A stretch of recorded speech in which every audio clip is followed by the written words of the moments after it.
방송에서 제공하는 투자 정보는 투자 판단에 대한 조언입니다. 방송에서 제공하는 주식의 가치, 가격 상승 및 가격 하락에 대해서는 방송사에서 보장하지 않습니다. 코로나19 확진자가 161명 추가 발생했습니다. 전체 환자는 763명으로 늘어났고 사망자도 하루 새 1명 더 늘며 7명이 됐습니다. 새로 발생한 코로나 사망자는 62세 남성으로 청도 대남병원에 있다 확진 판정을 받은 것으로 알려집니다. 지난 19일 오후 국회의원회관에서 진행된 현 정부의 사학정책 관련 간담회에 참석한 심재철 원내대표와 전희경 의원 그리고 곽상도 의원이 코로나19 확진 여부를 확인하기 위해 병원으로 간 것으로 확인됩니다. 이에 따라 24일 2시에 예정됐던 국회 본회의 대정부 질문 일정도 여야 합의에 연기됐습니다. 정부가 코로나19 사태 때문에 환율이 한 방향으로 쏠리는 현상이 과도하게 커질 경우에는 필요한 조치를 취하겠다고 밝혔습니다. 김용범 기획재정부 제1차관은 국내외 금융시장의 변동성도 당분간 계속될 것이라며 실물 경제 측면에서도 외국인 관광객이 감소하고 내수와 소비, 수출이 위축돼 경기 개선 흐름이 제약될 우려가 크다고 전망했습니다. 코로나19 사태에 따른 경제적 피해와 충격 최소화를 위해 정부가 이번 주 종합경기대책을 내놓습니다. 저소득층에 소비 쿠폰을 지급하고 소상공인 임대료 부담을 줄여드는 등 특단의 지원 대책이 담길 것으로 보입니다. 시청자 여러분 안녕하십니까. 오늘장 내일장 출발하도록 하겠습니다. 서정덕입니다. 코로나19 확진에 대한 여파가 굉장합니다. 우리 시장 지금 집어삼키고 있는 상황이고요. 코스피, 코스닥 모두 다 2% 개파락 출발했는데 갭을 줄이지는 못하고 오히려 더 떨어지고 있는 상황입니다. 현재도 3%대의 양시장 모두 급락세가 나오고 있고요. 코스피는 2100선, 코스닥은 650선까지 붕괴돼 있는 상황입니다. 코스피는 장중에 오후 들어서 2100선을 재차 탈환하려는 시도를 보이고 있는데 분봉상으로 보면 2099에서 재차 막히는 상황입니다. 굉장히 힘이 약해 보이는 상황이고요. 외국인의 매도가 어마어마한 상황입니다. 지난주 한 주간도 외국인은 1조 원 넘게 팔았는데 오늘 시장에서만 지금 6천억 원을 넘게 팔고 있는 상황이고요. 이게 우리 시장에서 비단 끝나는 게 아니라 전 세계적으로 경고음이 나오고 있는 상황입니다. 코스닥 쉽지 않고요. 신저가가 지금 양시장에서 속출하고 있고 믿었던 삼성전자마저도 지금 57,000원대를 지지를 제대로 못하고 있는 상황입니다. 3%대의 급락이 나오고 있는 상황이고 최근 들어서 삼성전자가 이 정도까지 밀려 내려간 적이 언제였나 싶을 정도로 크게 밀려 내려가고 있습니다. 일단은 구미 쪽에서의 삼성전자 반도체 쪽도 지금 멈출 수 있다는 우려가 나오고 있고요. 자동차와 반도체 그리고 우리 생산 라인들 자체도 지금 셧다운이 될 수 있다는 우려가 나오면서 내수 경기가 둔화될 것이다 라는 이야기가 지속적으로 나오고 있는 상황입니다. 시장 상황 바로 점검합니다. 자, 코스피 지수 확인해 보시면 2093, 2100선 회복이 정말 어렵습니다. 3%대의 급락인데 많이 빠집니다. 하루간의 흐름을 좀 정리해 보면 장중 2080포인트대까지 밀려 내려가기도 했습니다. 많이 빠집니다. 오늘 쉽지 않고요. 반등다운 반등도 기대하기가 좀 어려운 상황입니다. 자, 수급의 변동이 좀 생겼나 확인해 보도록 하겠습니다. 보시면 외국인이 전해드리는 6,851억 원을 팝니다. 어마어마한 물량이고요. 하루에 파는 물량이 진짜 대단합니다. 선물 쪽에서는 2,291계약, 총 누적으로도 17,000계약이 넘게 빠져 있는 상황입니다. 지금 어마무시하게 지금 외국인들이 팔고 있기 때문에 이 물량을 개인과 기관이 받기가 어렵고요. 연기금 같은 경우에도 913억밖에 안 삽니다. 금융투자 쪽에서도 1,380억 원. 프로그램에서 강하게 안 들어오고요. 구원투수 연기금 강하게 매수 안 해줍니다. 시장이 그러다 보니 지금 하방이 굉장히 크게 열려있는 상황이고요. 다음 보도록 하겠습니다. 자, 시총 상위주들 보시면 전해드렸다시피 삼성전자가 3%대, SK하이닉스 3%대, 6만 원 각각 지금 회복 안 되고요. SK하이닉스도 10만 원 무너졌습니다. 삼성바이오로직스 지금 지난주부터 지속적 조정 나오면서 4%대의 하락, 네이버도 19만 원 회복이 안 됩니다. 다음 보도록 하죠. 자, 시총 상위주 가운데 오르는 종목 단 한 종목도 없습니다. LG화학, 현대차, 삼성 SDI, 셀트리온, 현대모비스까지 전 종목 빠지고요. 삼성 SDI는 무려 4%대의 급락입니다. 자, 다음 보도록 하겠습니다. 삼성물산 빠지고요. LG생건 지금 직격탄 맞는데 중국 관련 소비주들 더 큰 된서리를 맞고 있는 상황입니다.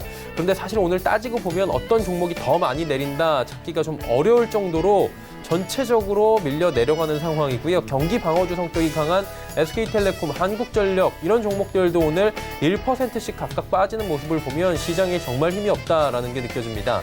다음 보도록 하겠습니다. 자, 보시면 코스닥 645.67입니다. 3%가 넘게 밀려 내려가고요. 650선 순식간에 붕괴됩니다. 다음 보도록 하겠습니다.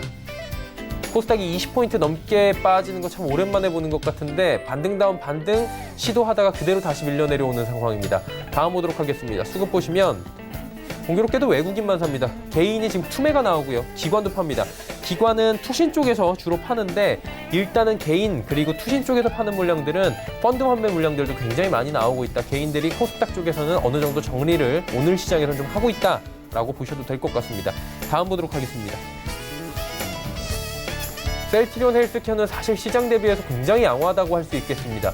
지금 오늘 시장에서도 1%대밖에 안 밀리고 있고요. HLB가 오늘 큰 폭의 하락이 나오고 CJENM도 빠집니다. CJENM 어느새 12만 원대가 얼마 남지 않았습니다.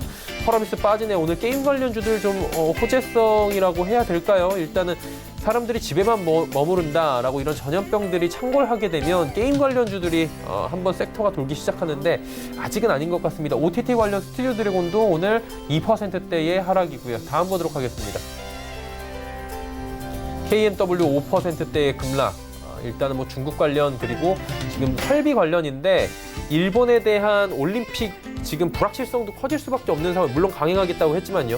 커질 수밖에 없는 상황이고 중국 쪽에서도 지금 설비 투자들이 지금 1분기에 불확실하기 때문에 그동안에 올라온 부분에 대해서 모두 다 지금 차익 실현 나오고 있고요. 에코프로비엠이 강합니다. 지금 밑골이 달고 올라오고 있는 상황입니다. 2차 전지 관련 에코프로비엠 강하게 움직입니다. 메디톡스, 슈젤, 솔브레인 모두 3, 4%씩 급락. 다음 보도록 하겠습니다. 자, 보시면 원희가 IPS, SK머티리얼즈, 파라다이스, SFA 고영까지 빠지는데 전체적으로 지금 1%에서 4%대까지 급락 나옵니다. 환율 오늘 잘 보셔야 됩니다. 원달러 환율 확인하겠습니다. 원달러 환율 보시면 무려 1218원대입니다. 지금 1220원대까지 쉽게 뚫고 가는데 만약에 28원 넘어가게 되면은 또 매물대 없는 구간이 옵니다. 그러다 보니 오늘 기재부에서 강하게 쏠림 현상이 나오면 개입 들어가겠다라고 얘기까지 적극적으로 나오는 상황입니다. 금일 본 방송에서 제공해드리는 정보는 투자 판단에 대한 조언일 뿐입니다. 해당 주식의 가치와 수익률 보장해드리지 않는다는 점 참고해 주시길 바랍니다. 자, 오늘 시장의 특징주들 바로 점검해드리도록 하겠습니다. 정보경 캐스터입니다. 네, 코로나19 공포에 지난 주말 뉴욕 증시는 하락 마감했습니다. 국내 시장에서도 코스피 시총 상위 52 종목까지 전 종목에 파란불을 켰고요. 무려 200종목 넘게 신저가를 경신한 상황입니다. 하지만 이럴 때일수록 오르는 종목들도 있기 마련인데요. 이 시각 특징주들 지금부터 만나보시죠. 이 시각 종목 핫3, 다날, CJ시푸드, 동방이 올라와 있습니다. 오늘 가장 먼저 만나보실 종목은 다날입니다. 삼성페이의 온라인 결제 진출설에 강세를 보이고 있는데요. 다날이 현재 12% 넘게 올랐고요. 거래가는 3,860원입니다. 하루간의 흐름도 확인해 보시죠. 오늘 오전장에 크게 오르면서 11시쯤 최고가 4,215원을 터치하는 모습입니다. 다날과 제휴를 맺은 삼성페이가 온라인 결제 시장에 진출할 거란 소식이 전해졌습니다. 삼성 SDS가 최근 전자금융업을 새로운 사업에 추가하면서 정관 일부를 변경했는데요. 이와 관련해 시장에서는 삼성페이 온라인 결제 사업을 위한 포석이란 관측이 나오고 있습니다. 한편 다날은 삼성페이와 제휴를 맺고 지난해 11월부터 휴대폰 결제 오프라인 서비스를 시작한 바 있습니다. 다음 종목 만나보시죠. 오늘 코로나19의 확산으로 식품주들이 급등하는 모습인데요.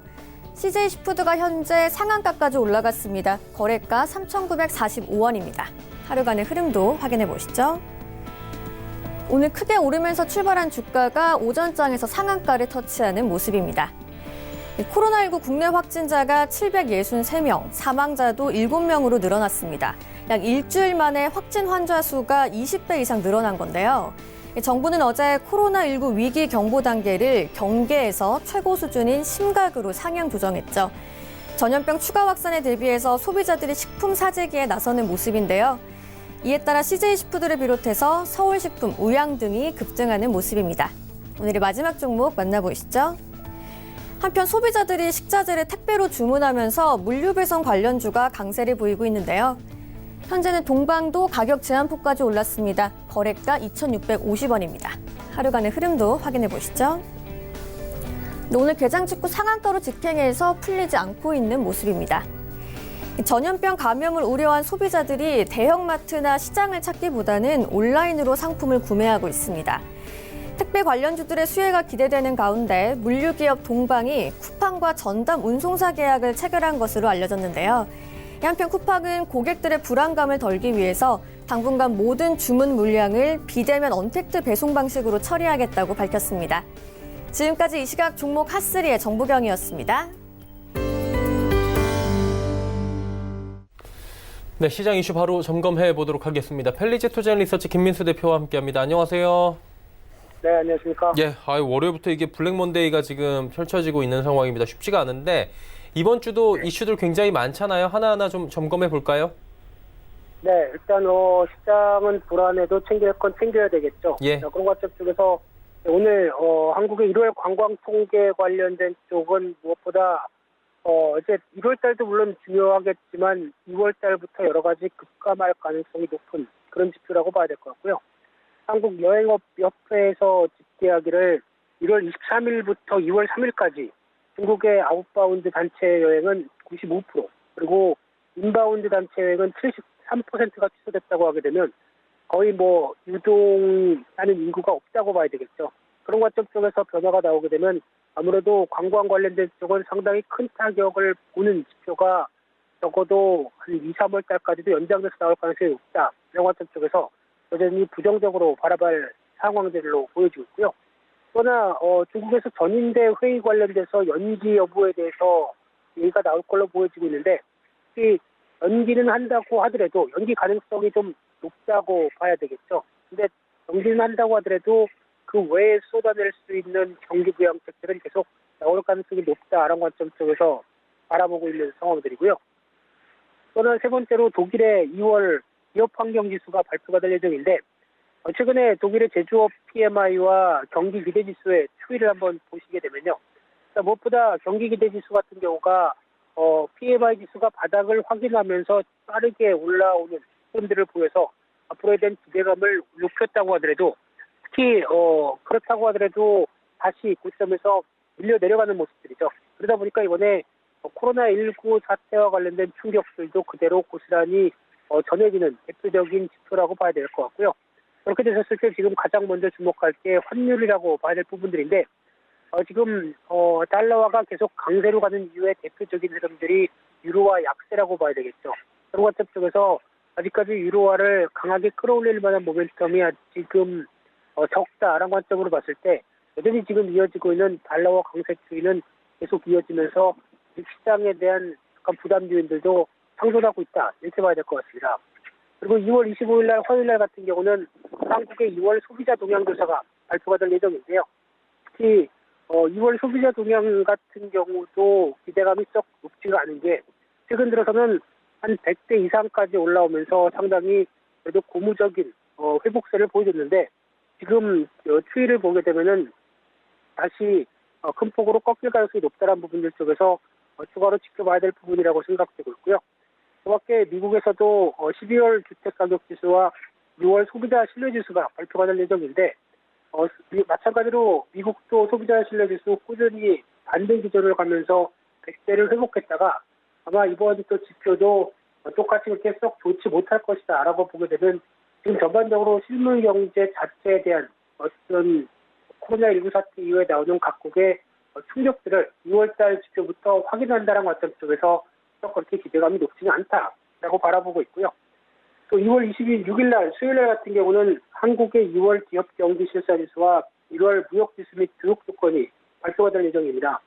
특히 BSI라고 하는 기업 경기 실사 지수 같은 경우도 같이 어떤 최근에 반등세를 보이면서 70대 중반을 넘어가는 모습까지 보여줬는데요. 하지만 지금 2월 달이 아무래도 영향을 받은 그런 흐름인 만큼 추가적으로 70대 이하로 내려갈 가능성이 높다는 관점 쪽에서 바라보고 있는 상황이기 때문에 아무래도 부담감이 또 커지는 지표의 흐름들 확인해야 될 것 같고요. 그 밖에 무역 관련된 지표들도 최근 들어서 나오는 여러 가지 동향을 봤었을 때 그나마 반도체 쪽은 선전하고 있다란 20일까지 자료를 보게 되면 선전하고 있다는 관점들은 나오고 있는데, 하지만 나머지 업종이나 나머지 산업들의 여파들은 여전히 그렇게 크게 어떤 개선될 가능성이 없다 보니까 여전히 불안감이 남아있다고 봐야 될 것 같고요. 또 두 번째로 국회 법사위에서 인터넷 전문은행법에 대한 개정안에 논의가 들어갈 걸로 보여집니다. 그런데 이 부분 같은 경우는 그게 이제 KT가 K뱅크의 최대 주주에 대한 기반을 마련할 수 있는 여러 가지 법안의 흐름이기 때문에 또 한번 인터넷 뱅크와 관련된 여러 가지 부분들이 더 계속으로 나오는지 흐름들도 확인해야 될 부분이라고 생각되고 있고요. 6월 27일 날 목요일 날 같은 경우는 일단 한국의 금융통화위원회가 열릴 예정입니다.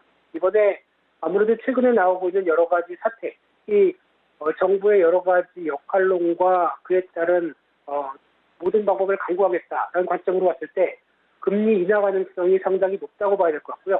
특히 1분기에 GDP 성장률이 거의 마이너스 성장이 거의 유력하게 되는 만큼 그에 따른 또 역할과 함께 금리 인하는 올해 초부터 이어질 가능성이 높다는 관점 쪽에서 일단 기대감은 살짝 올라가고 있는 상황들이라고 봐야 될 것 같고요.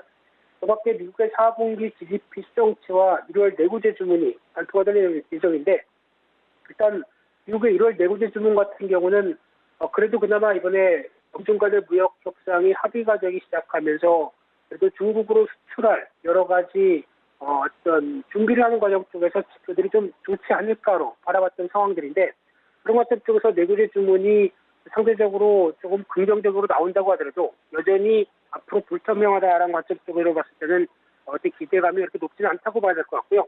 그 밖에 2월 28일 날 금요일 날 같은 경우는 한국의 1월 산업 활동 동향 역시 눈높이가 낮다고 봐야 될 것 같고요. 그러나 면역 항암제 학회가 이날부터 개최가 될 걸로 보여지고 있는데 이에 따라서 요즘 제약 바이오주들이 종목별로 움직이는 경향들이 좀 컸었는데 그런 바탕이 될 수 있는지도 한번 체크해야 될 것 같고요. 그 밖에 미국의 행정부에서 화웨이에 대한 수출 규제 방안을 논의한다라고 나오면서 또 다른 화웨이 규제에 대한 여러 가지 압박들이 계속 나올 걸로 보여지고 있고요. 마지막으로 미국의 1월 개인소득과 소비 지출이 발표가 될 예정인데 최근 들어서 지표 흐름들 그래도 그렇게 나쁘진 않은 가운데 살짝 꺾이기 시작하는 모습들이 확인이 되기 시작하죠. 그래서 이런 부분들이 시장 전반적인 부담으로 나올지도 조금 더 체크할 부분들이다. 이렇게 말씀드리겠습니다. 네, 이번 주 일정들을 쭉 살펴봤고요. 전략 어려울 것 같아요. 이번 주 참 대응하기에 어떤 전략들 필요할까요? 어렵지만 쉬울 수도 있습니다. 예. 쉽게 말씀드리면은 지금 이어지고 있는 이런 여러 가지 공포 그리고 특히 코로나19로 인해서 나오고 있는 여러 가지 확진자가 계속 늘어나고 있는 상황이다라는 관점으로 봤었을 때 저희가 보통 시장에서 공포감이 가장 극대화됐었을 때가 주식은 바닥이었던 경험들이 많죠. 그렇기 때문에 아마 이번 흐름들도 공포가 어디서 가장 크게 어떤 직접적으로 보여지느냐 이 부분이 가장 중요한 변수가 아닐까 생각되고 있고요. 그렇게 되면은 매일 11시죠. 11시쯤 부분에 발표되는 확진자와 관련된 얘기들에 따라서 그 늘어나는 숫자와 그리고 또 어떤 증상, 유증상자에 관련된 여러 가지 데이터들을 보면서 시장 흐름들 대응할 수밖에 없는 상황들이라고 봐야 될 것 같고요.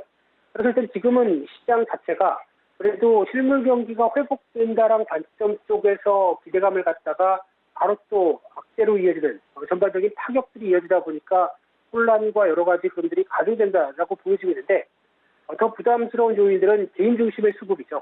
이 부분들이 계속 시장에서 어떻게 보면 시장은 빠지는데 신용장고 같은 경우는 계속 늘어나고 거기다가 공매도는 최고가 이어지고 하다 보니까 그에 따른 여파들도 좀 더 크게 다가왔다라고 보여지고 있는데 그런 흐름이라고 하게 되면 적어도 경기 부양책과 관련된 강화 모멘텀들이 어느 정도 이런 부분들을 실현할 수 있을까도 하나의 관건이라고 봐야 될 것 같고요.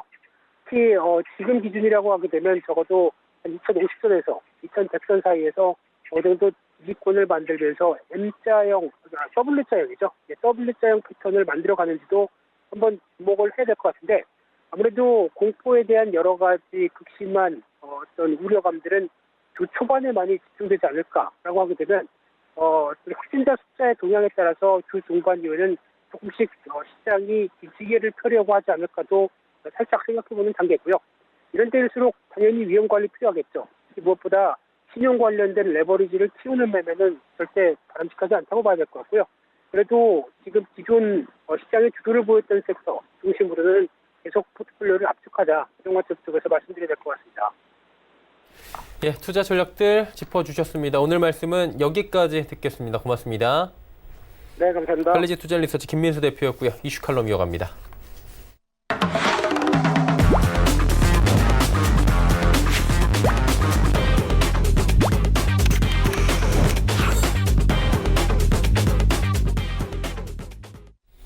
네, 이슈 칼럼 시간이고요. 미중산업경제연구소 조용찬 소장과 함께합니다. 안녕하세요. 예, 안녕하십니까. 예, 코로나19의 지금 확진세가 이제 엄청납니다. 중국에서 발생한 지가 지금 3개월여가 지났는데 진정은 전혀 되지 않고 있어요. 중국 쪽부터 여쭤볼게요. 중국 1분기 GDP 어느 정도까지 지금 하락할 것으로 예상이 됩니까? 네, 지금 중국 같은 경우에는 경제적으로 엄청난 타격을 받고 있는데요. 4년간 접촉 회피 현상이 전국적으로 일어나면서 제일 먼저 관광, 오락, 외식, 속매, 교통업종 같은 경우에는 가장 큰 피해를 입고 있습니다. 이들 산업은 GDP의 12%를 차지하지만 전체 고용의 20% 넘는 인원을 창출하고 있는데요. 중국 정부가 제시한 아주 낙관적인 전망을 근거로 해서 보더라도 올해 1분기 이들 산업의 매출은 10% 정도 감소를 한다고 했을 경우에 1분기 실질 GDP 성장률은 4.8% 전후까지 떨어지게 됩니다. 문제는 2월이 지금 다 지났는데요. 개선되기는커녕 더 심각해지고 있습니다. 베이징과 같은 1선 도시뿐만 아니라 2선 도시들을 가보면 중심부 사무실에는 사람이 거의 보이질 않고요. 식당도 80%가 폐점된 상태입니다. 그야말로 소비나 생산이 모두 개멸적인 상태인데요.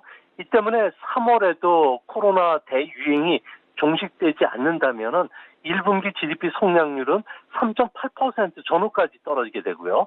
올해는 연간 성장률도 4.6% 전후기 때문에 전 세계에 미치는 영향뿐만 아니라 중국의 사회적 불안 문제도 앞으로 시간이 갈수록 점점 심화될 수밖에 없는 그런 모습입니다.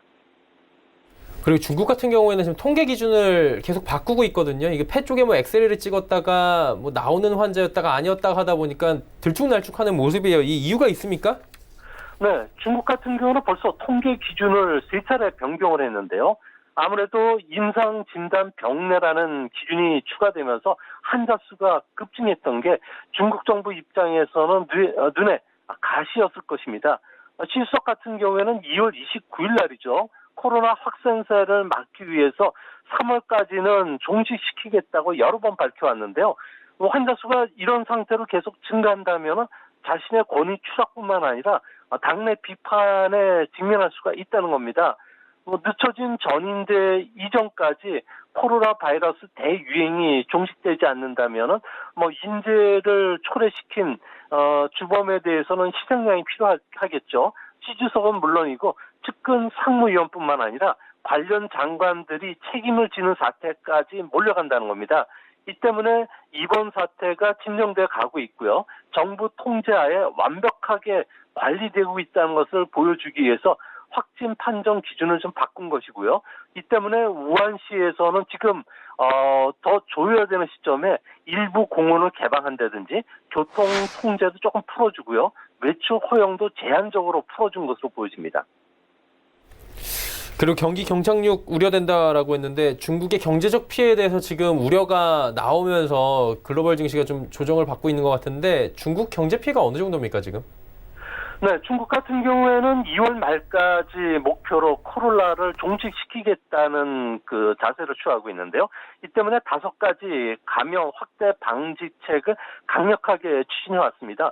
도시 봉쇄, 교통 규제, 외출 자제, 여행 제한, 휴업 연장 같은 경우가 4억 명 정도가 될 정도로 상당히 강력하게 추진이 돼 왔는데요. 후베이성 같은 경우에는 휴업을 3월 10일까지로 연장을 했고요. 또 다른 대도시에서는 귀향한 외지인에 대해서는 14일간 관찰 대상에 묶여두면서 외출 통제를 하고 있다 보니까 27개 도시들 같은 경우는 지하철 이용자 수가 현재는 10%에 불과한 상황입니다. 빅데이터로 활용해서 작성한 도로 혼잡 지수를 보면 사상 최저 수준까지 떨어졌는데요. 그만큼 경제 활동 위축으로 인해서 성장률 급락, 실업 문제 이런 파생적인 영향을 상당히 크게 나타나는 것으로 보여집니다.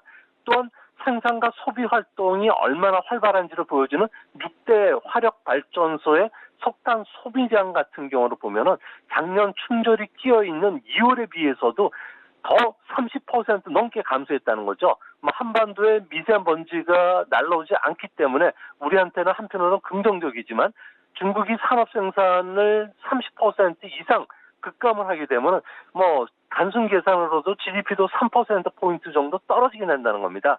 이뿐만 아니라 주택 거래 건수를 보면은 예년에 비해서 20%도 채 안 되는 상황입니다.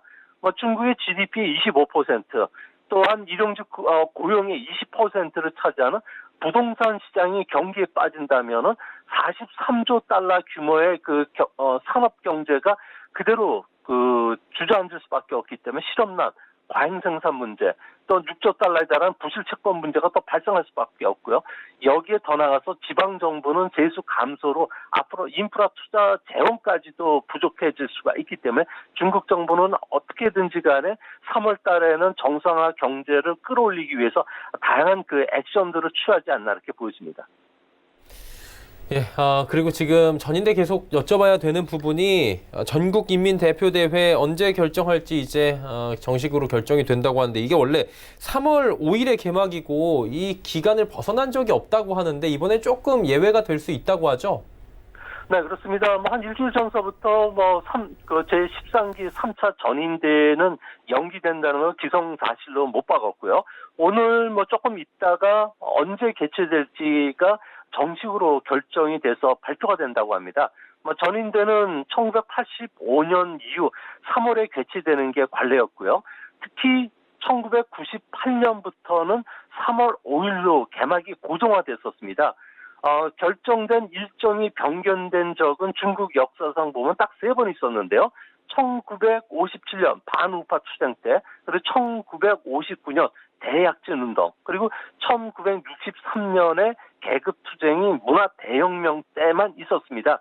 모두 정치적 갈등과 동요 때문에 발생했는데요.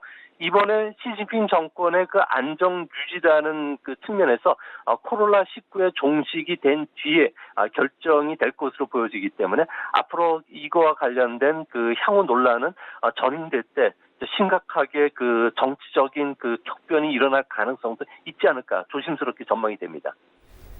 네, 그리고 이제 전인대에서 어떤 경기 부양책이 나오느냐 이 부분에 대해서 이 글로벌 시장은 촉각을 곤두세우고 있을 것 같은데 어떻게 보십니까? 네, 전인대에서는 아무래도 정부 예산이라든지 모든 경제정책 방향을 결정하게 되는데요. 여기에서는 경기 급감소, 고용 해고를 막는 게 이번에 전인대 지상 목표라고 합니다. 부도 위기에 내몰린 관광, 엔터테인먼트, 외식, 물류, 소비 서비스업을 비롯해서 민간 중소기업, 영세 기업에 충분한 유동성을 공급해 준다든지 대출을 연장시켜 준다든지 그리고 세금 감면 조치들을 내놓을 것으로 보여지고요. 기업 부도 대란 조짐이 지금 일어나고 있기 때문에 재정이나 금융 정책도 강화시킬 예정으로 있다고 합니다. 가장 먼저 사회보험료인 기업연금, 실업급여, 상해보험과 관련해서는 납부를 연기시켜주고 있고요. 또 세금 감면뿐만 아니라 연기, 또한 집과 관련된 세금도 감면 조치가 취해지고 있다고 합니다. 지방채를 한 8천억 위엔 정도를 추가해서 모두 1조 8,500억 위엔 정도를 조기 발행시켜주고요. 농민공예 취업 소개뿐만 아니라 일자리 사업도 이번에 추가가 될 것으로 보여집니다. 특히 지방정부는 그동안에 디레버리징, 기업의 채무 축소를 주안점으로 계속 추진해왔는데요. 이 문제는 앞으로 경제활동이 정상화될 때까지는 보류시키기로 할 것으로 보여지고요.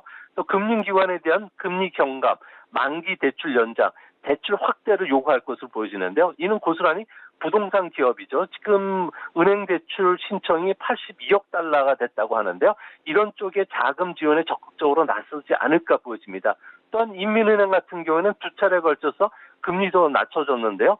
조만간 금융기관의 대출 여력을 더 늘려주기 위해서 현재 대형은행 기준으로 12.5%의 지준율을 다시 또 낮춰줄 가능성이 큰데요. 이렇게 되면 기업의 운전 자금을 공급해 줄 수 있다는 측면에서는 한편으로는 좀 중국 경제의 혈액이라고 할 수 있는 돈이 좀 잘 돌지 않을까 보여집니다. 그리고 뭐 중국 정부 같은 경우에는 엄청난 금융 정책을 지금 쏟아붓고 있는 상황입니다. 유동성 확보를 하고 있고요. 금리도 인하시키고 있습니다. 일단은 급한 불 끄기 위해서인데 이게 근데 장기적으로 봤을 때는 결국에는 채권 문제들이나 여러 가지 뭐 부실의 문제가 중국 경제의 발목을 좀 잡지 않을까 이런 우려도 바로 나오는 것 같은데 이 부분은 어떻게 보십니까? 네, 중국 정부가 연쇄 도산을 막기 위해서 뭐 금융 완화를 포함해서 다양한 경기 부양책을 지금 쏟아내고 있는데요. 이 때문에 기업 부도 발생은 앞으로 잠시나마 주춤거릴 것으로 보여집니다. 이제 문제는 지난 3년간 추진돼 왔죠. 과잉 채무에서 디레버리징 정책이 중단됨에 따라서 도태돼야 될 재무 체질이 취약한 좀비 기업이 다시 살아나고 있다는 겁니다. 또한 금융 완화로 정책 기조가 180도 바뀐다면 금융 시스템의 동요를 막는 데는 도움이 되지만 행정적 판단에 의해서 자의적으로 대출 타당성 검토를 경시하게 되고요. 또 도덕적 해이를 초래시킬 가능성이 크다는 겁니다. 결국 GDP 대비해서 기업, 정부, 가계, 채무 증가를 이제 막을 수 없게 되는데요. 이렇게 되면은 경기가 이제 조금 진정이 되고 경기가 좀 활성화되기 시작하면 새로운 금융 위험의 불씨가 될 수 있다는 겁니다. 뭐 스탠다드 앤 푸어스 같은 경우에는 중국 은행들의 문제 대출 채권이 2배 가까이 증가할 수 있다고 벌써부터 경고를 하고 있는데요. 이렇게 되면은 기업 채무 발생으로 인한 그 회색 코뿔소 출현이 될 수가 있기 때문에 앞으로 구조조정의 칼날을 이전보다 더 강하게 들이댈 가능성이 큰데요. 이렇게 되면 소규모 영세 기업 그리고 중소기업만 타격을 입게 되고요. 또 일관성 없는 정책 집행에 따른 시장에 또 혼란이 커질 수밖에 없기 때문에 뭐 중국 정부는 현재 떠진 뚝과 관련해서 손가락으로 어느 정도 막는 데는 효과는 있겠지만 이게 지속될 수 없다는 것은 뭐 역사 고금에서도 증명이 됐기 때문에 중국 정부의 고민이 더 깊어질 것으로 보여집니다. 그리고 지금 금값 봐야 되는 게 유가가 계속 떨어지고 금값은 또 최고치를 찍었습니다. 얼마나 더 오를지에 대한 궁금증이 이제 시장에서 나오는 것 같은데 어떻습니까? 계속 고점 얘기는 나오는데요. 네, 뭐 세계 경제에 대한 신중론이 부각이 되면은 안전자산으로 돈들이 몰려갈 수밖에 없는데요. 대표적인 안전자산인 금 같은 경우에는 1g 온수당 1,648달러. 그러니까 2013년 2월 이후에 7년 만에 최고치를 경신했습니다. 통상 금 같은 경우에는 달러가 얼마나 강한지를 보여주는 달러 인덱스와는 서로 역의 상관관계를 갖고 있는데요. 하지만 2019년 하반기부터는 달러가 강세인데도 금값이 오르는 아주 이례적인 정의 상관관계를 나타나고 있습니다. 아무래도 미중 무역 전쟁, 여기에 블랙시트, 그리고 정치적 리스크, 지정학적 리스크가 금 쏠림 현상을 이끌었던 것으로 보여지는데요. 이제 앞으로 코로나 바이러스의 영향이 상대적으로 더 커지고 또 아시아 통화를 기피하는 현상이 계속이 일어나고 있기 때문에 금 가격은 당분간 좀 올라가지 않을까 보여집니다. 이제 앞으로 연내 미국의 금리가 인하된다고 봤을 경우에는 실질 금리가 마이너스로 돌아설 가능성은 큰데요. 이렇게 되면 금 가격은 더 올라갈 가능성이 큽니다. 기온이 오르는 봄철에 코로나 바이러스 확산세에 제동이 걸리게 된다면 아무래도 금 가격은 아마 조정을 좀 보일 가능성이 크기 때문에 당분간 금 가격은 봄철 이후에는 조금 서서히 좀 하락하지 않을까 보여집니다. 하지만 전반적으로 봤을 경우에 올해는 1g 온수당 1,500달러에서 1,700달러 사이에서도 상당히 고공 행진을 하지 않을까 생각이 됩니다. 그리고 미 국채 한번 여쭤봐야 될 게 결국에 안전자산 선호 현상이 금값도 말씀해 주신 대로 올라가고 있고요. 국채도 안전하지 않습니까? 그러다 보니 계속 몰리고 그러다 보니까 국채 수익률이 떨어져요. 수요가 몰리다 보니까. 어떻습니까? 채권 전망 어떻게 보십니까? 네, 최근 채권 시장에 보면은 미중 무역 합의로 인해서 리스크 선호 현상이 이제 조금 완화되는 그런 측면이 있었는데요. 하지만 최근 미국의 회사채 수익률 등락을 보면은 투자 적격 회사채는 플러스 2.5%, 하이힐드 회사채는 1.2%입니다. 국채보다 상대적으로 높은 수익률이 매력적이기 때문에 국채에서 회사채 쪽으로 많은 자금들이 이동하는 현상들이 나타나고 있고요. 또 회사채 스프레드죠. 회사채와 미국 국채 수익률 차이를 말하는데요. 미국의 금리 인상 그리고 미중 무역 전쟁으로 인해서 2019년 1월 정점을 기록한 이후에 좀 축소되는 추세입니다. 특히 채권 스프레이드를 보면은 올해 1월 말부터 2월 초까지 코로나19 쇼크로 인해서 일시적으로 확대되긴 했지만 미국이 코로나에 대한 영향을 덜 받고 또 경미하기 때문에 뭐 세계적인 저인플레이션, 또 미 연준의 금융 완화가 이번에 그 미국 국채라든지 회사채 시장에 많은 자금들을 유입시키면서 계속 강세의 흐름을 이어가지 않을까 보여집니다. 그리고 유가 아까 여쭤봤지 않습니까? 유가가 계속 떨어져요. 지금 하락세를 면치 못하고 있고 뭐 수요 공급에서 당연히 이렇게 될 수밖에 없다라는 얘기가 나오고 있는데 산유국 뭐 협조 감산이 유가 하락을 좀 막을 수 있겠느냐라는 얘기가 나오는데 어떻게 보십니까? 네, 세계 국제 유가와 관련해서는 아무래도 중국의 경기 침체로 인한 원유 수요 부진이 가장 큰 영향을 끼치고 있는데요. 세계 유가를 전망하는 3대 기구가 있습니다. 국제에너지기구, 미국 에너지정보국, 그리고 오펙이 있습니다. 이들이 나온 자료를 2월 자료를 보면은 올해 1분기 원유 수요 전망을 모두 하향 조정시켰는데요. 세계 원유 수요의 13%를 차지하는 중국 수요 감소가 예상이 되고요. 또 미국 같은 경우에는 원유 생산량이 과거 최고 수준까지 유지되고 있기 때문에 그렇습니다. 특히 원유 선물 시장의 흐름을 알라 그러면은 시장에 참여하고 있는 투기꾼들의 옵션 행상 가격 분포도를 보면 알 수가 있는데요. 50에서 60달러 안팎의 미결제 물량이 상당히 집중돼서 누적이 되어 있습니다. 이 때문에 1, 2월 중국의 경제 지표가 발표되는 3월 초에는 청산 물량이 한꺼번에 쏟아질 가능성이 큰데요. 이렇게 되면은 다시 50달러 이하로 일시적인 하락도 예상이 됩니다.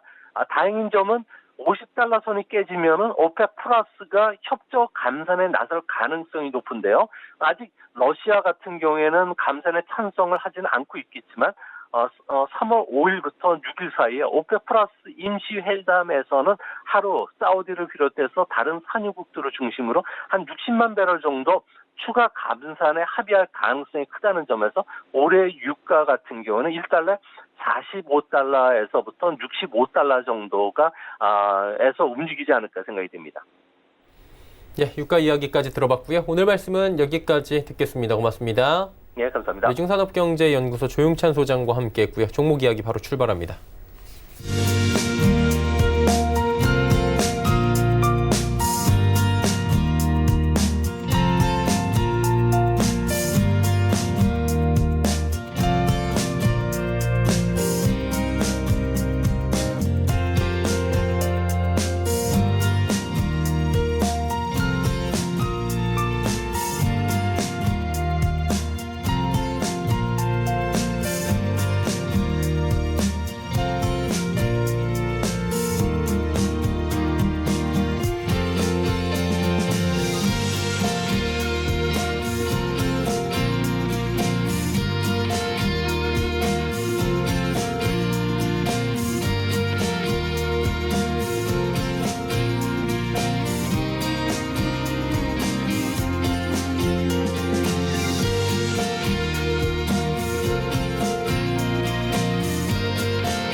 네, 이제 종목 이야기 바로 출발해 보도록 하겠습니다. 벤자민 투자연구소 신일섭 소장과 함께합니다. 어서 오세요. 네, 안녕하세요. 예, 시장 상황이 진짜 좋지 못한 것 같습니다. 그러다 보니까 어떤 종목을 저희가 봐야 할지도 지금 엄두가 안 나는데 그래도 짚어주셔야 되겠죠. 한 종목씩 들어볼까요? 예, 뭐 약간 경제 위기 때 급락하는 것처럼 차트만 보면은 뭐 그런 지금 모양새죠. 우리가 어떤 원인인지 모르고 그냥 그림 차트만 보면 그냥 똑같죠. 뭐 9.11 테러 때나 뭐 경제 위기 때나 그때 급락하던 그냥 차트랑 똑같아요. 그렇죠? 근데 그 원인이 이제 뭐 이번에는 질병인 경우인데 어쨌든 굉장히 모양이 좋지 않습니다. 그 차티스트들이 보는 뭐 이른바 그 쌍봉이라고 하죠. 그 봉우리가 낮아지는 쌍봉이 이제 지금 그 코스피나 코스닥 차트 보면 그렇게 나오고 있잖아요. 그래서 뭐 그것도 이제 일봉이 아니라 뭐 주봉, 월봉에서도 그런 안 좋은 모양이거든요. 그래서 그 9.11 테러 때도 뭐 다 지나고 얘기를 했지만 뭐 세력들은 다 알고 있었겠죠. 뭐 풋옵션이 뭐 이성적으로 늘어났었다. 근데 그 차트들은 이제 보고 해석을 하잖아요. 그때 뭐 이미 폭락 차트였다고. 차트가 뭐 9.11 테러가 일어나지 않았어도 폭락할 차트였다고. 근데 지금도 뭐 그거에 근거해서 차트 모습을 보자면은 폭락 차트거든요. 그러니까 우리가 그냥 뭐 의학 전문의가 아니더라도 막 정말 이 주식 시장의 모든 거를 다 알고 있다. 미스터 마켓이다. 이렇게 생각을 한다면 앞으로도 더 악화될 가능성이 굉장히 크다고 볼 수밖에 없어요. 지금 차트의 모습이 지금 폭락으로 가고 있거든요. 완전히 봉우리가 낮아지는 쌍봉이 나와서 이렇게 되면은 버틸 수 있는 종목이 거의 없다고 봐야죠. 지금 시가총액 상위주부터 이제 뭐 중소형주까지 다 빠지는데 중소형주가 더 심할 수도 있어요. 그러니까 우리가 생각하기에 이제 그러잖아요. 작은 종목이 갈 때 되게 잘 가니까 막 되게 잘 움직이는 것처럼. 그때 잘 가는 시절에는 반대 시절을 생각을 못 하잖아요. 지금 장이 나빠지니까 작은 종목이 더 떨어지는 거예요. 그러니까 큰 종목, 무거운 종목이 안 가서 답답할 때는 장이 잘 갈 때고 장이 못 갈 때 이제 뭐 작은 종목이 더 떨어지는 지금 상황이 벌어질 수가 있어요. 물론 이제 테마주가 있지만 테마주도 보시면 정말 멀미가 날 정도잖아요. 지금 뭐 마스크주나 이런 거 뭐 얼마나 잘 매매를 하셨는지 모르겠는데 마스크주나 뭐 손소독제나 뭐 교육주나 지금 보시면은 정말 이거는 뭐 변동폭이 엄청납니다. 위아래로 하루에만 드시면 얼마로 왔다가 됐어요. 지금 그렇죠. 장이 마감도 안 됐는데 너무 멀미가 날 정도라 이거 정말 힘듭니다. 지금 첫 번째 종목이 지어소프트인데 이거 지금 아까 급등하다가 뭐 이제 폭이 줄었다 뭐 또 이러고 있는데, 그러니까 우리가 생각하는 그 어떤 그 부분은 맞는 것 같아요. 지금 계속 생각을 해본 게 그거였잖아요. 이제 처음에 이제 마스크가 많이 팔리고, 그 다음에 손 소독제가 많이 팔리고, 그러다 보니 이제 더 심각해지니까 사람들이 집에 안 나오고, 집에서 밖으로 안 나오고, 그러니까 이제 집에서 다 시켜 먹는다. 그리고 실제적으로 뭐 배달의 민족이라던가 쿠팡이라던가 뭐 이런 것들 있죠. 실제로 엄청난 그 배달량 증가가 이제 그 결과로 나오고 있잖아요, 뉴스에. 그러다 보니 뭐 이제 지어소프트도 계속 얘기 드리는 오아시스에 대한 성장성 그거보다는 지금 그냥 단기적으로 코로나 바이러스로 인해서 집 밖으로 안 나오니까 사람들이 계속 그 배달을 많이 시켜 먹는다. 여기에 그냥 굴레에서 그냥 움직이는 거예요, 사실은. 지금 뭐 물론 제가 계속 얘기 드린 오아시스의 성장성도 뭐 몇 프로 있겠죠. 그걸 몇 프로인지는 모르겠죠. 누가 계산하겠어요, 그게. 누가 계산해서 알 수가 있겠어요, 지금 상황에서. 근데 오아시스의 성장성이 있는 것도 분명해요. 분명한데 그건 이제 중장기적으로 녹아드는 거겠죠. 뭐 마켓컬리나 오아시스의 성장, 새벽 배송의 성장 이런 거는 중장기적으로 녹아드는 거고, 그래서 뭐 산지 직매입 방식으로 유기농 위주임에도 가격 메리트가 있다. 뭐 이런 부분하고, 그래서 경쟁사 대비 30% 60% 할인율을 가져가서 제가 그때 말씀드렸다시피 지역 맘카페 같은 거 뭐 부인이나 누구 아는 지인 통해서 들어가서 여론 확인해 보시면 오아시스의 장점이 뭐 이제 어느 날 갑자기 세일을 했는데 우리가 아는 쇼핑몰에서 이런 가격이 없었다. 그래서 오아시스를 쓴다. 뭐 이런 여론이 많다고 제가 말씀드렸잖아요. 저는 들어가서 봤거든요. 그래서 그런 부분이 있는데 지금은 사실 그런 부분으로 움직이는 것 같지는 않고요. 그리고 전에 뭐 한국밸류 자산용이 5% 이상을 신고했다 이 얘기도 드렸지만 그건 지금 워낙에 중장기적으로 녹아드는 부분이고, 그래서 그냥 이제 설명은 하는데 사실 지금 움직이는 지금 흐름은 완전히 지금 그냥 코로나 바이러스 때문에 집 밖으로 안 나간다. 그래서 뭐 이런 배송 업체들 그게 막 오르락 내리락 많이 하고 있는 거예요. 이제 그 중에 이제 지어소프트가 그 부분에 탄력을 더 받아서 지금 오르고 있는 거죠. 그래서 뭐 아까보다는 상승폭이 많이 준 것 같아요. 장중에 최고점보다는. 그래서 흔들림이 굉장히 심해가지고 이게 사실 너무 어려워요. 지금 사실은 되게 어려운데 제가 중장기적으로 녹아드는 그 성장성 부분 얘기한 거는 계속 그냥 기억해 두시고, 그러니까 지어소프트가 지금 막 단기적으로 정말 코로나 바이러스 때문에 테마로 잠깐 움직이는 종목은 아니다. 그걸 얘기 드리고 싶어서 이 성장성 얘기 드린 거고, 대신에 단기적으로 지금은 전적으로 그냥 그걸로 움직이는 거 맞아요. 그래서 지금 일단은 손절가 7,000원, 목표가 10,000원으로 정했습니다. 근데 뭐 장중에 이제 막 깨질 수도 있기 때문에 이거는 빨리 대응을 하셔야 될 것 같아요.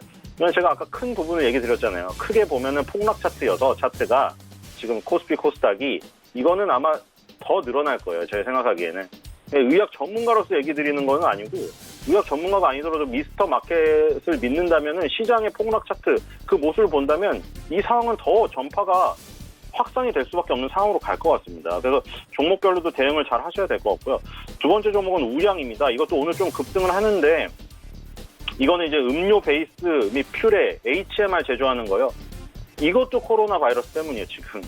왜냐면 식당을 안 가잖아요. 뭐 몇몇 식당이 초기에 나와 있었죠. 그리고 뭐 요즘에는 이제 그 프로토콜이 정해졌죠. 옛날에는 숨겼어요. 옛날에는 환자가 발생해도 숨겼는데 우리가 이제 이런 전염병들을 많이 막 겪다 보니까 이제 환자의 동선을 하나씩 공개를 하잖아요. 그러다 보니 어느 식당을 들렸다 이게 나오잖아요. 그래서 그 식당을 들렸다고 하면 바로 그 식당에 폐쇄를 해버리고. 그러니까 우리가 이제 식당에 대해서도 아예 그냥 뭐 너무 위기감을 갖다 보니까 그냥 뭐 가정 간편식으로 먹어요. 이것도 마찬가지인데 아까랑 새벽 배송의 성장이라던가 뭐 HMR의 성장 이건 사실 얘기가 오래되었죠. 그 중장기적으로 녹아드는 거예요. 녹아드는 건데 유달리 지금 굉장히 특이한 경우가 발생했기 때문에 더더욱이 이 부분이 부각이 되어서 테마주 형식으로 움직이는 거죠. 그래서 지금 이 가정식 제품은 CJ제일제당과 풀무원 등 제주 유통사에 공급을 하고 있고 음료 베이스와 퓨레 이거는 카페 프랜차이즈 마트 편의점 뭐 기업 간 거래를 통해서 지금 납품을 하고 있어요. 그리고 뭐 가장 이제 그 점유율이 높은 거는 시중에 유통되고 있는 냉동 핫도그의 50% 이상을 대고 있어요, 재료를. 그래서 핫도그를 좋아하시는 분들에게는 이 우양이라는 그룹이 되게 친숙해질 수 있는 그룹이고, 근데 이제 코로나 바이러스로 인해서 가정 간편식 시장이 확대된다. 이 부분 때문에 지금 거의 전적으로 움직이고 있는 거예요, 이것도 지금. 앞에 말씀드린 내용은 뭐 중장기적인 내용이기 때문에 사실 그런 이슈가 지금 이 단기적으로 작용할 수가 없습니다. 어쨌든 그 부분에 초점을 맞춰서 지금 가정 간편식이 밖에 안 나가서 늘어난다. 대신에 이건 너무 단기적으로 움직이는 거라 이것도 대응을 잘 하셔야겠죠, 민감하게. 손절가 5,000원, 목표가 8,000원입니다. 마지막 종목도 그 연관된 종목인데 한솔 로지스틱스입니다. 이거는 뭐 아까 말씀드린 대로 지금 뭐 쿠팡만 얘기를 드리면 1월 28일 기준으로 로켓 배송 출고량이 1월달, 그러니까 28일까지 해서 330만 건이 나왔어요. 근데 이게 지난해 2019년 1월 평균 수치의 벌써 2배예요. 그러니까 실제적으로 지금 쿠팡 로켓 배송, 이게 쿠팡만 그렇진 않겠죠. 전체 시장이 커지니까. 그러니까 쿠팡만 그렇지 않고 쿠팡 로켓 배송이 대표적이기 때문에 얘기를 듣는데 여기가 2배가 커졌으니 다른 데도 지금 다 마찬가지일 거예요. 뭐 2배, 뭐 수치가 2배는 아니겠지만 다들 그렇게 늘어난 거는 사실이거든요. 그래서 이 온라인 주문이 폭증하기 때문에 물류센터가 굉장히 바빠요. 그래서 한솔 로지스틱스는 한솔그룹의 이제 물류를 담당하는 회사이기 때문에 이것 또한 지금 이 질병이 도는 이 가운데 또 수혜주로 지금 등락을 반복을 하고 있는 거예요. 대신에 계속 설명을 들었다시피 시장의 차트가 폭락 차트인데다가 확산의 염려가 있고, 그리고 지금 이런 물류나 이런 것들도 사실 후발이에요. 그러니까 마스크가 움직이고 손소독제가 움직이고 교육이 움직이고 이제는 온라인 물류나 이런 것까지 움직이는 거거든요. 그러니까 그런 순환매를 아주 민감하게 터치를 하지 못하면 지금 정말 어렵습니다. 그래서 뭐 이거를 중장기적인 아까 내용도 설명을 드렸지만 그거는 중장기적인 내용이 지금 전혀 먹히지 않는 단기적으로 변동이 너무 심하기 때문에 그거는 그냥 머릿속에 넣고 지금 이 기업을 기억해 두는 데 그냥 사용을 하시고 지금은 철저하게 숫자로 대응을 하셔야죠. 손절가 1,800원, 목표가 2,200원입니다. 네. 세 종목 들어봤고요. 지난 시간에 한국알콜 단기 접근했는데 결과 어땠는지 궁금하네요. 네, 이것도 지금 오늘 급락이 나왔습니다. 지금 보니까 MH 에탄올은 또 급등을 하던데, 그러니까 이게 뭐냐면 그거예요. 확산을 했다가 수렴을 했다가 확산을 했다가 수렴을 했다가 그 과정이 계속 반복이 되는데 어디서 시작되고 어디서 끝나는지 이건 다 세력이 결정을 하기 때문에 여러분이 세력이지 않는 이상 어려워요. 이거 방송도 느리잖아요. 방송을 보고 해도 한참 느린 거기 때문에 그거를 정말 잘 왔다 갔다 안 하면 힘든 거예요. 그러니까 손소독제 제주가 처음에 갈 때는 다 같이 가죠. 그러더니 이제 다 결이 나눠져서 가는 애가 있고 또 덜 가는 애가 폭락하는 애가 있고 막 이래요. 그러면은 그게 나눠지는 그 순간 초반부에 빨리 옮겨 타지 않으면은 난 분명히 손소독제주 테마에 탔는데도 어떤 사람은 손소독제주로 뭐 히트를 치고 막 엄청 수익을 많이 보는데 나는 또 망가지고 이런 경우가 있어요. 그래서 지금 한국 알콜은 지금 급락을 했거든요. 그러니까 또 이제 급락하는 부분이 나와버려가지고 지금은 이제 그 급등하는 쪽으로 또 가버린 거죠, 사람들이. 우르르 몰려가 버리니까 또 여기서 쑥 빠져버리는 거고. 그러니까 이게 굉장히 대응하기가 어렵기 때문에 아까 계속 설명을 들었다시피 테마주를 한다고 지금 그렇게 쉬운 장이 아니에요. 그래서 잘 민감하게 대응을 하시지 못하시는 분이라면 사실은 뭐 섣불리 손을 댔다가는 더 어려운 경우라고 생각을 하면 되겠습니다. 네, 그럼 오늘은 어떤 종목을 좀 어렵겠지만 단기 접근을 해볼까요? 네, 오늘 우양으로 해봤는데 예. 우양이 아까 그 얘기를 드린 대로 이것도 뭐 HMR의 성장 이건 얘기 많이 들었잖아요. 제가 오뚜기 얘기할 때도 들었고, 그렇죠. SPC 삼립 얘기할 때도 들었고, 대기업들도 다 HMR 가정 간편식 시장에 뛰어들어서 뭐 유명한 셰프의 요리도 가정 간편식으로 간단히 먹을 수 있는 세상이 왔다. 그리고 앞으로 더 확대될 거다. 이거는 정말 중장기적으로 녹아들 우리가 미래에 이제 HMR 시장이 더 커질 그걸로 인해서 이제 그 비가 내리면은 이제 전체 그 HMR을 하는 기업들이 수혜를 받겠죠. 근데 지금 이 시점에서 그 장기 성장성을 보고 지금 이거를 들어가라고 하는 것도 말이 안 되는 게 지금은 전적으로 코로나 바이러스 때문에 막 테마주로 엮어가지고 엄청 움직이고 있는 상황이기 때문에 굉장히 어려운 거예요. 그래서 짧게 보셔야 된다. 대신에 우양이 지금 이 그 HMR의 그 급성장 이 부분 뿐만이 아니라 코로나 바이러스 온라인 주문 수혜 뭐 이쪽으로 움직이고 있기 때문에 단기로 보기에 적합한 것 같습니다. 네, 우양 이야기까지 나눠봤고요. 오늘 말씀은 여기까지 듣도록 하겠습니다. 고맙습니다. 예, 감사합니다. 네, 신일섭 소장과 이야기 나눠봤습니다. 금일 본 방송에서 제공해드린 정보는 투자 판단에 대한 조언일 뿐입니다. 해당 주식에 대한 가치 수익률 보장해드리지 않고요. 내일의 종목 330 바로 이어갑니다.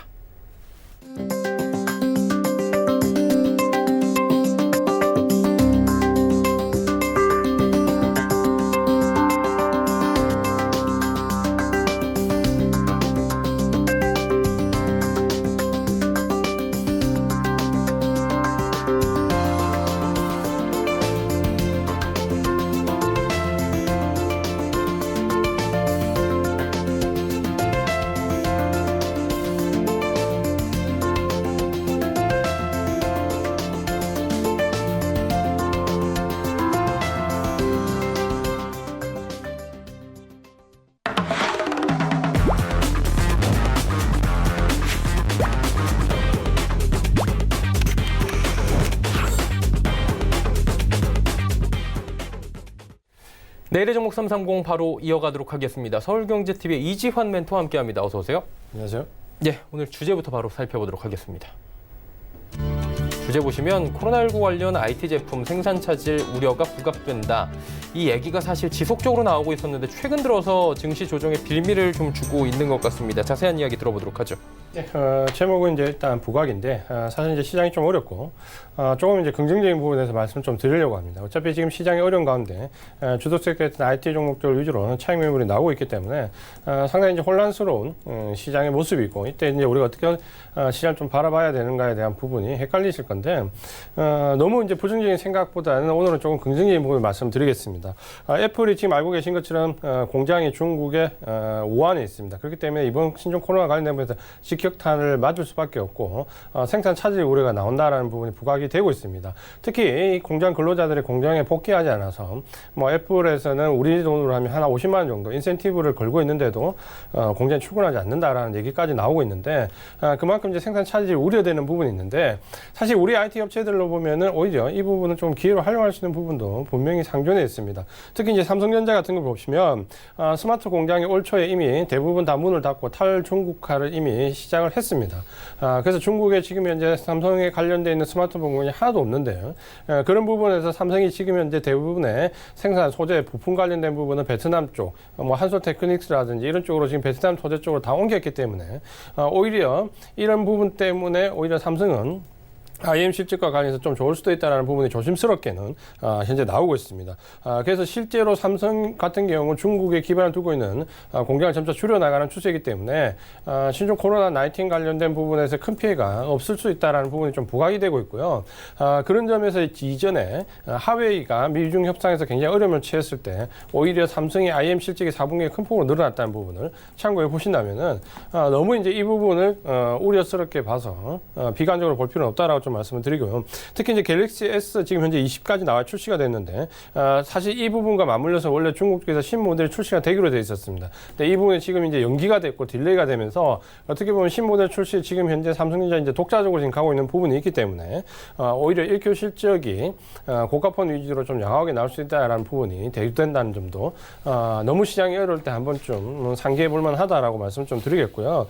특히 이제 IT 부품과 소재와 관련된 부분에서는 특히 중국 쪽 생산 차질과 맞물려서 가격 인상이 이제 어제 이번 주말부터 레포트에서 계속해서 나오고 있습니다. 지금 미국이나 지금 유럽 쪽에서 나오는 레포트들을 보면 IT 특히 부품과 관련된 부분에서 중국 쪽에 영향을 받는 가장 많은 부분이 형성되어 있던 LCD 패널 MLCC 여기에 반도체까지 전체적으로 이런 부품들이 가격이 큰 폭으로 상승할 수 있다는 부분인데 어쩌면 이제 LCD 같은 경우는 중국업체 굉장히 눌려있던 부분 1級 실적이 조금은 개선될 부분 특히 이제 MLCC 같은 경우는 굉장히 올 한해 기대치가 큰데 중국 업체들까지 조금은 밀려버리면 우리나라 삼성전기를 비롯해서 크게 호황을 좀 받을 수 있다는 부분도 대두된다는 점을 보신다면 전체적으로 IT 섹터별의 비중을 영향을 받는 쪽과 받지 않는 쪽에서 좀 차별화해서 볼 필요가 있다. 너무 IT 섹터 쪽 전체를 지금 비관적으로 지금 보는 부분은 조금 지양해야 되겠다라고 말씀을 드리겠습니다. 네. 그렇다면 오늘 말씀해 주신 부분과 연관지어서 저희가 볼 만한 섹터 있습니까? 예, 먼저 이제 삼성전자나 SK 하이닉스 같은 경우가 좀 혜택을 볼 수 있다는 부분이 첫 번째고요. 여기에 지금 현재 보시면은 삼성전기와 같은 부품과 관련된 부분들, 뭐 MLCC나 PCB 관련 업체들도 충분히 좀 수혜를 받을 수 있다는 부분이 대두되고 있고, LG전자와 LG화학 등도 일본 이제 부품 쪽 부분에서 반등을 할 수 있다는 얘기가 계속해서 나오고 있습니다.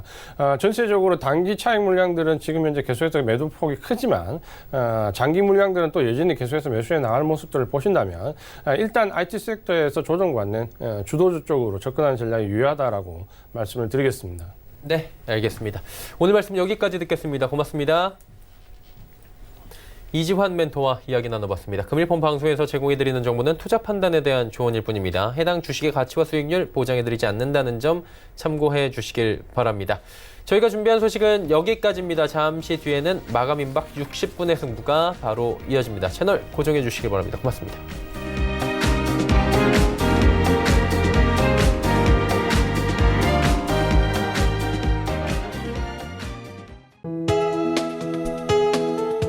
방송에서 제공하는 투자 정보는 투자 판단에 대한 조언입니다.